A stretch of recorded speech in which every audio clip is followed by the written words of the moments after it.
Everywhere in the world, at any point, you can use your ship and go in the water, you can swim, dive, you can go on land, come back. It's always there, it's always on the map.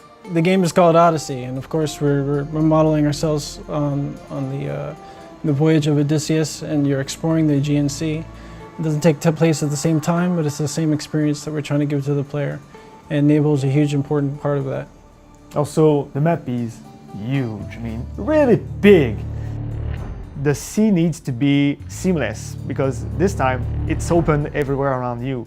So we had to do a lot of tech on that, making sure that the shorelines where you could see like the waves coming and dying on the beaches. You have a lot of big waves when you go far away in the ocean. We also make sure that you see all those kind of fishes and stuff like that you can see from your ship and when you're swimming. The naval combat in Odyssey is something more fast-paced, more close range. It's more intense than ever. The fact that we have people shooting javelins and arrows make us put the ship closer together so you can see the action. What we discovered in the end was that mobility was a key factor of making a fun experience for the player.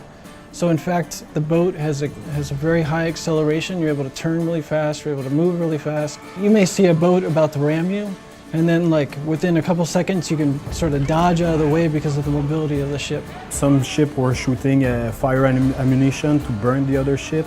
The most important tactic was the ramming and the cleavings. Yeah, and of course cleaving a ship is advantageous to the player because it's going to give them more life, more resources. So you're always looking for that opportunity to cleave a ship, not only for the spectacular nature of it, but also as a gameplay, it benefits the player. During those times, the ship was able to board and kill the remaining crew. And after that, loot the treasure on the ship because there's a bunch of chests.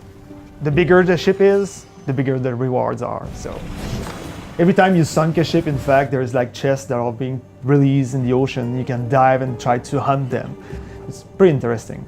And if you go too far in the water, you might encounter some sharks also, so it's pretty hard to kill. There's definitely going to be some unique ships on the water, some unique challenges. When you first encounter these ships, if you're a low level, you're going to learn to run away quickly. As you get stronger, your ship is going to get stronger. But beyond that, there's upgrades that you're going to need to apply to your ship. So upgrading the arrows, the javelins, how much ramming damage it can do, how many lieutenants you can have on the ship, how strong the hull is, if you can shoot fire with your arrows or javelins. So there's a lot of upgrades to the ship that will make it more powerful.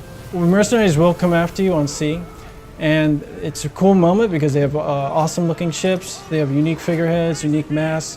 When the player gets into combat with these guys, you could also board them. And so you can fight the mercenary like hand to hand on the deck of his ship, and hopefully you can even Sparta kick him off the deck. And this is like a way cooler moment to take out a mercenary in the game. They can also customize the ship how they want in terms of who they want to recruit and the perks they will want to have on the ship, so to create a synergy between upgrades and perks to build the way they want to play.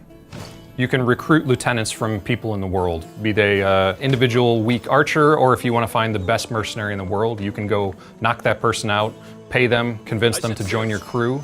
I want you to be with me when I do.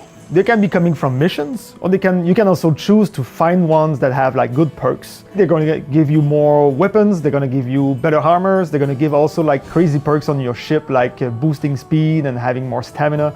So they're changing almost every kind of part of your boat, in fact. So every one of them is very different. And then when you buy a certain ability, you can call them into combat for you and either create a distraction or you can go join them in the fight. Courageously, their destiny. So the sea shanties, we have a couple at the beginning of the game that are available, and the more you progress in the game, you will unlock some sea shanties that will be about your Odyssey.